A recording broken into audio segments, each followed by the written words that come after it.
Salut à tous, comme vous le savez, on a basculé sur une nouvelle cape 240. Dans cette vidéo, je vais vous exposer la stratégie que je trouve assez optimisée pour aller chercher quelques paliers. Donc tout de suite, on y va. Let's go. Il vous faudra tout d'abord une bonne profondeur de banc. Alors, j'en avais déjà parlé dans ma dernière vidéo cap 240 quand il y avait le cap à 250. Donc, il n'y a rien de nouveau dans ça. Mais plus vous aurez de profondeur de banc, plus vous aurez de pourcentage de réussite. C'est assez logique. C'est pas un secret, mais ça n'a jamais été aussi vrai qu'aujourd'hui au final. La profondeur, elle vous permettra vraiment de choisir les meilleurs match-ups possibles pour vos joueurs. Donc voilà, gardez à l'esprit que la profondeur est quelque chose de primordial pardon, pour votre réussite en cap 240. Priorisez votre cap 240, c'est pareil, j'en avais parlé dans ma dernière vidéo quand c'était la cap 240 avec 250 points, donc je ne vais pas développer 10 ans dessus. Mais vraiment, faites-la en première. Choisissez vraiment les meilleurs match-ups. Essayez de jouer un petit peu à Tetris pour vous rapprocher le plus possible du cap 240. Le but, c'est pas d'avoir 220 et de laisser 20 points entre le 220 et le 240. Parce que de base, il faut que vos joueurs surperforment pour réussir à choper le palier. Et du coup, si vous êtes à 220 au lieu de 240, vous aurez d'entrée de jeu 20 points à aller chercher en plus de ce qu'il faut aller chercher pour aller chercher le palier. Donc, essayez de vous rapprocher, voilà, jouez un petit peu à Tetris, faites comme vous pouvez, à part les cas exceptionnels où il y a un joueur qui n'a pas joué, qui a un L15 de 0, qui va faire un gros match-up. Voilà, dans certains cas exceptionnels, je suis OK, mais sinon, essayez de vous rapprocher le plus possible de votre cap 240 et vraiment prioriser cette team-là. Le capitaine, et c'est vraiment le gros point, la grosse nouveauté à avoir à l'esprit, ce qui est super important. J'espère que je l'ai répété à cette fois. Votre capitaine va littéralement décider la plupart du temps si vous allez choper votre palier. Donc dans cette nouvelle strat, je vais vous montrer quelques exemples.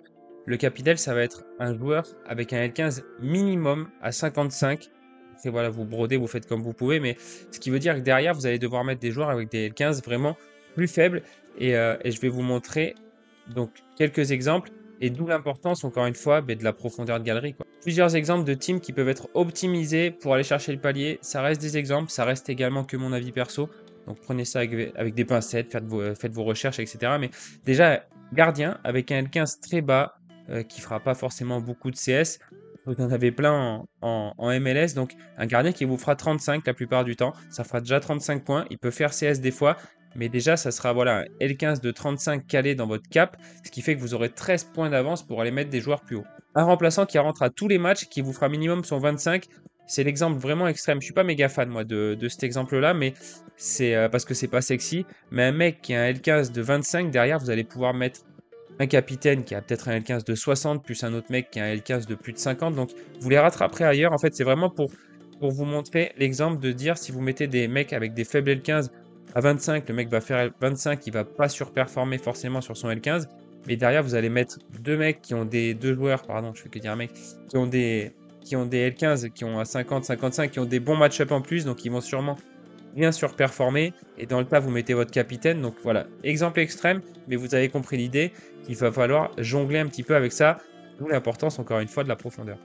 Voilà, c'est un peu deux exemples pour vous faire comprendre l'idée qu'il va falloir jongler entre ça et il va falloir de toute façon libérer de la place pour le capitaine, pour mettre un capitaine vraiment qui est capable de faire un gros score. Après, il y a parfois un joueur qui, vous savez, va faire des gros matchs à domicile, qui a L15 de 50, je dis une connerie, hein, qui a L15 de 50, qui a un super match-up à domicile, et bien dans ce cas-là, vous allez pouvoir le mettre. Et avec un L15 de 50, vous n'êtes pas obligé de mettre un joueur avec un L15 trop faible. Mais ça, après, voilà, ça joue encore une fois sur la profondeur. Donc voilà, vous pouvez piocher un petit peu dans ces idées-là, travailler vos propres strats. C'est le but, hein, de pas me suivre à la lettre.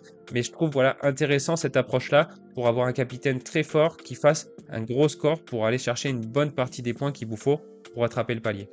Un exemple pour vous montrer que le capitaine est vraiment super important. Votre capitaine, par exemple, il fait 60. Il a 5% d'XP, ce qui n'est pas non plus énorme. C'est juste le bonus de nouvelle saison où 5% avec les anciennes cartes, on peut l'atteindre.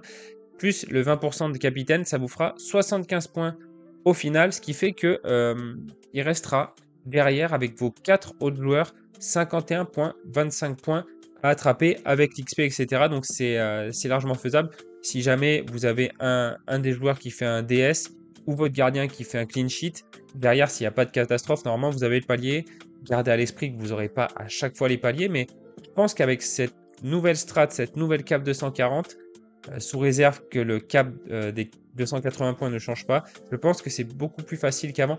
Plus facile, je ne veux pas dire beaucoup plus facile qu'avant pour aller le choper parce qu'en mettant ça en place, je pense qu'on peut aller le choper plus régulièrement. Et aussi un truc bête, c'est bête oui, mais prenez des titus.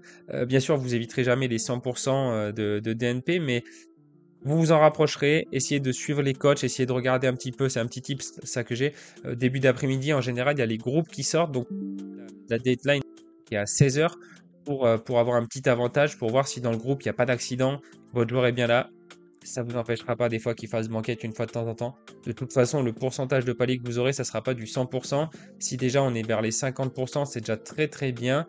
Donc voilà. Mettez toutes les chances de votre côté. Et je pense qu'en mettant tout ça en place, en travaillant un peu ces stratégies-là, vous aurez un bon pourcentage de réussite. Essayez aussi d'aller chercher un peu d'XP dans les collections. Une carte gagnée aux enchères plus une carte achetée au marché secondaire, ça vous fera direct 1% de bonus, qui est quand même assez facile à avoir, que ce soit en limited ou en rare. SR unique, je mets ça de côté. Un jersey number ou un numéro 1 un peu plus difficile à avoir que vous achetez aux enchères, ça vous fera directement 1%. Et en plus, vous rajoutez des points pour le niveau 2, donc vous serez quasiment à 2%, même si c'est plus difficile à avoir, je suis OK. Si vous gagnez, je vous donne des petits exemples, hein, si vous gagnez 3 cartes aux enchères, que vous les gardez 90 jours, et oui, il faut hold, vous aurez 2%. Donc pour aller au-delà des 2%, 3, 4, 5%, ça devient plus compliqué, c'est plus d'investissement, mais je pense que pour arriver aux 2%, avoir 2% sur chaque joueur de votre line-up, ça vous fera 10%, ce qui est énorme. C'est quand même assez facile à mettre en place si vous vous concentrez sur cette stratégie-là. Pour le budget en Europe, je pense qu'à 0.4, on est OK. En ce moment-là, je fais juste une petite parenthèse sur le budget. N'hésitez pas à me dire en commentaire si vous voulez que je développe dans une vidéo. Mais je pense qu'on a des gardiens à 0.250 et 0.150 pour terminer son équipe, avoir plusieurs joueurs par poste. C'est largement faisable en Europe, en Liga 2, en Challenger, etc. En Croatie, en Écosse, en Turquie, en Autriche, voilà, les championnats un peu sous-cotés. On peut aller piocher des joueurs pas trop chers. En MLS, vers les 0.3, je pense qu'à l'heure actuelle, on peut avoir une cap de 140 pour la saison prochaine. Le seul bémol, c'est qu'il faudra attendre un petit peu. Donc voilà. N'hésitez pas à me dire en commentaire si vous voulez que je vous fasse une vidéo spéciale budget, entre guillemets, cap de 140, où je vous montre des exemples d'équipes, etc. Donc voilà. J'espère que cette vidéo vous servira, vous a donné un ou deux petits tips dont vous pourrez vous servir. N'hésitez pas, vous, à partager vos petits tips. N'hésitez pas à me dire aussi en commentaire si vous voulez donc une vidéo sur le budget cap 240. N'hésitez pas à me dire aussi si vous avez aimé. Un petit like, ça ne coûte rien, un petit clic. Je vous remercie d'avoir regardé cette vidéo. Je vous dis à très vite pour de nouvelles aventures. Passez une bonne après-midi. Salut.